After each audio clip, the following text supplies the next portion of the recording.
Ingredients वो competition में ला सकती थी उन्हें चेक करने के बाद अवंतिका ने अपनी ड्रेस को बदलकर सफेद शेफ यूनिफॉर्म पहनी, जो एग्जामिनीज को सिल्वर लीफ एकेडमी वालों ने दी थी।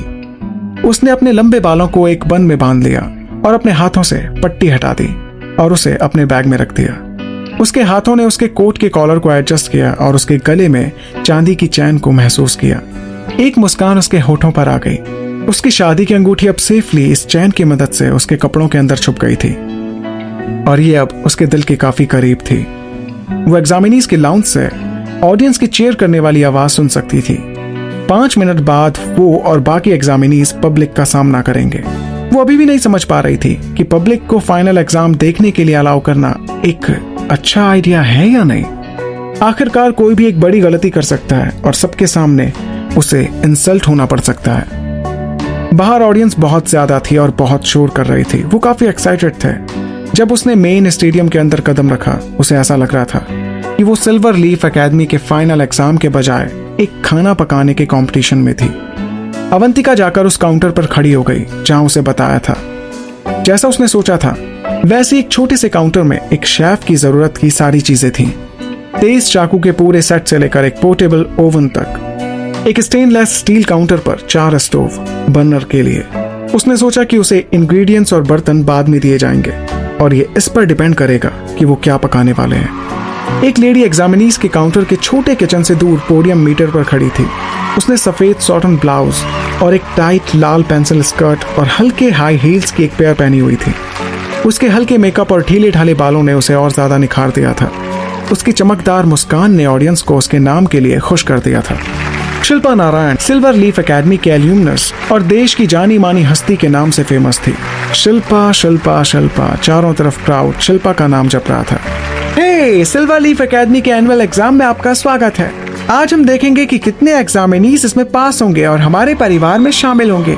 356 स्टूडेंट्स में से जिन्होंने पिछले हफ्ते पहला एग्जाम दिया था, उनमें से बस 73 ने एग्जाम के लास्ट स्टेज तक पहुंचने के लिए इसे पास किया था। और अब इस सीजन के लिए हमारे मेजर स्पॉन्सर्स के साथ उनके रिप्रेजेंटेटिव का स्वागत करते हैं। ऑफ कोर्स सोनी कॉर्पोरेशन की सुंदर मैडम सोनी के साथ शुरू करते हैं। उन्होंने हमें अपना समय देकर हमें बहुत सपोर्ट किया है। इधर मंच के दाएं तरफ एक लंबा और सफेद काउंटर था जहां पर सारे स्पॉन्सर बैठे हुए थे। मैडम सोनी अपनी सीट से उठी, मुस्कुराते हुए भीड़ में वेव करने लगी। उन्हें कोई बयान देने के लिए परेशान नहीं किया गया, जो कि पहले से ही उम्मीद की जा रही थी। इसकी एक वजह और थी, क्योंकि मैडम सोनी को सोशल फंक्शंस अटेंड करने में काफी परेशानी होती थी। अवंतिका ने जब उन्हें देखा तो वो हैरान रह गई। उसने कभी किसी ऐसी लेडी को नहीं देखा था जो इतनी बड़ी एज में भी इतनी सुंदर दिख सकती है।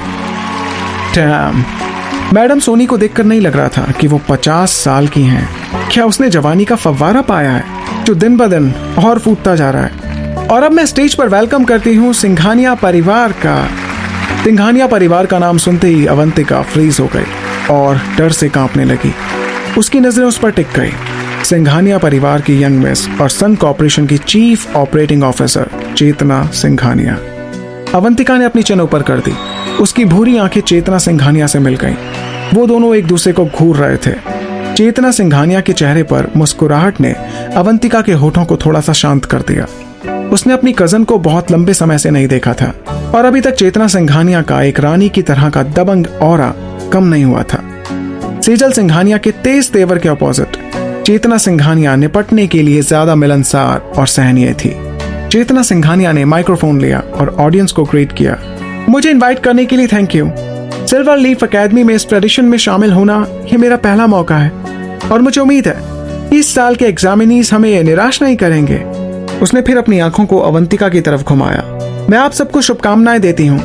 आप सबने जो कुछ सीखा है उससे आप बाकी सब लोगों को साबित करें कि आप सिल्वर लीफ एकेडमी के अगले शेफ बनने के लायक हैं। हर किसी के लिए उसके शब्द थे और ये ऐसे लग रहे थे कि एग्जामिनीज को वो कोई सलाह दे रही हो कि कैसे कंपटीशन का सामना करना है। लेकिन अवंतिका के लिए चेतना सिंघानिया के शब्द एक चुनौती की तरह थे। क्या इस लेडी ने अभी सचमुच अवंतिका को ताना मारने की कोशिश की? गुप्ता एंटरटेनमेंट, खन्ना परिवार और पालीवाल टेक्नोलॉजीज पालीवाल परिवार के रिप्रेजेंटेटिव को चेतना सिंघानिया के बाद इंट्रोड्यूस करवाया गया। लेकिन अवंतिका का ध्यान उसकी कजन पर था। वो चेतना सिंघानिया के चेहरे को देखकर उसे थप्पड़ मारना चाहती थी, लेकिन वो जानती थी कि ऐसा करने का केवल एक ही तरीका है कि वो अच्छे मार्क्स से इस एग्जाम को पास करे। वो चेतना सिंघानिया को जीतने का कभी कोई मौका नहीं देना चाहती। और of course last but not least, AA holding के रिप्रेजेंटेटिव अपूर्व अग्रवाल। शिल्पा नारायण ने अनाउंस किया, जिसने अवंतिका को रियलिटी में वापस लाया। उसने देखा कि उसका देवर खड़ा होकर वेव कर रहा है और लड़कियों की भीड़ में उसका नाम लिया जा रहा है। सब लोग अपूर्व अपूर्व कहकर चिल्ला रहे थे।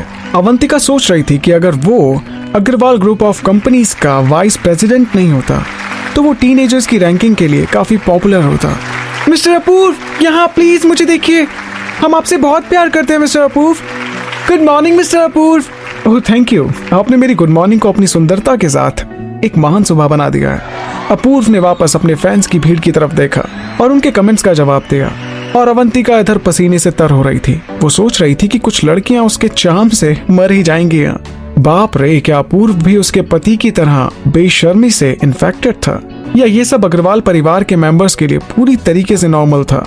अवंतिका ने उसे देखकर अपना सिर मोड़ लिया। उसके पति से अपोजिट अपूर्व के एक्शन से लग रहा था कि उसे सेंटर ऑफ अट्रैक्शन बनना काफी पसंद है, और उसे पसंद था भी। बचपन से ही वो लड़कियों से घिरा रहता था। मुझे पता है कि आप सब मेरे बड़े भाई को देखने के लिए बेताब हो रहे थे, लेकिन वो सच में अभी बहुत बिजी हैं, सो आज मैं उनकी जगह सब्स्टिट्यूट बनूंगा। उसके बाकी शब्द ऑडियंस के चीखने और चिल्लाने से दब गए। अर्जुन के एब्सेंस को पूरी तरह से भुला दिया गया, क्योंकि लड़कियां अपूर्व के ध्यान के लिए लड़ाई लड़ रही थीं। वो सब की सब चाहती थी कि अपूर्व उन्हें बस एक नजर देख ले। अवंतिका की आंखों ने उसके आसपास के एरिया को देखा। जब उसने दूसरे एग्जामिनीज के साथ राधिका के सीरियस फेस को देखा तो रुक गई। वो फाइनल में पहुंचने के लिए बहुत थ्रिल लग रही थी। राधिका दूसरे एग्जामिनीज पर ध्यान नहीं दे रही थी और चुपचाप मेन इवेंट शुरू होने का इंतजार कर रही थी। उसने अवंतिका को हैरान कर दिया। उसने अपनी एक्स बेस्ट फ्रेंड को पहले कभी इतना सीरियस नहीं देखा था। इस लेडी के साथ क्या हो सकता था? राधिका इतनी सीरियस क्यों दिखाई दे रही थी? इधर शिल्पा नारायण की मंत्रमुग्ध कर देने वाली आवाज ने स्टेडियम के अंदर गूंजने के साथ ही उसने गिरीश परमार को इंट्रोड्यूस किया, सिल्वर लीफ एकेडमी के हेडमास्टर और चेयरमैन। उनके पीछे उनकी बेटी ने फॉलो किया, जो कि बोर्ड ऑफ डायरेक्टर की पार्ट थी, कृति परमार। चेयरमैन गिरीश अपनी उम्र में एनर्जेटिक और चंचल दिखाई दे रहे थे। उनकी रेपुटेशन सिल्वर लीफ में चंचल और शरारती इंसान के रूप में जानी जाती थी।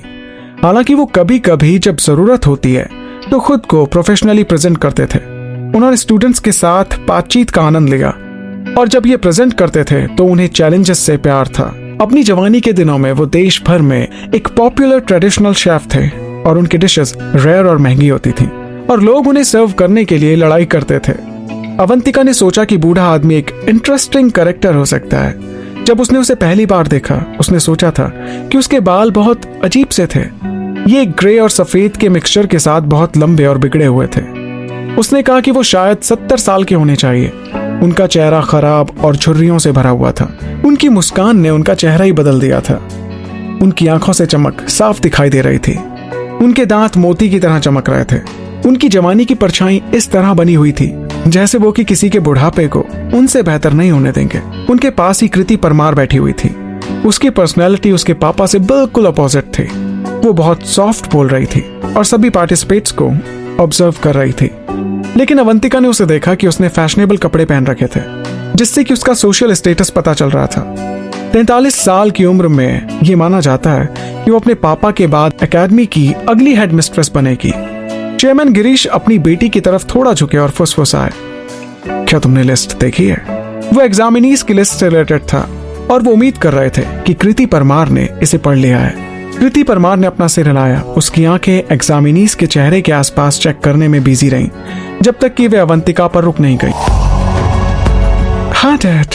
उसके पापा ने उनकी बातचीत में इंटरेस्ट की कमी महसूस नहीं की, लेकिन उसने पाया कि कोई है जिसने उसकी बेटी का ध्यान अट्रैक्ट कर लिया है।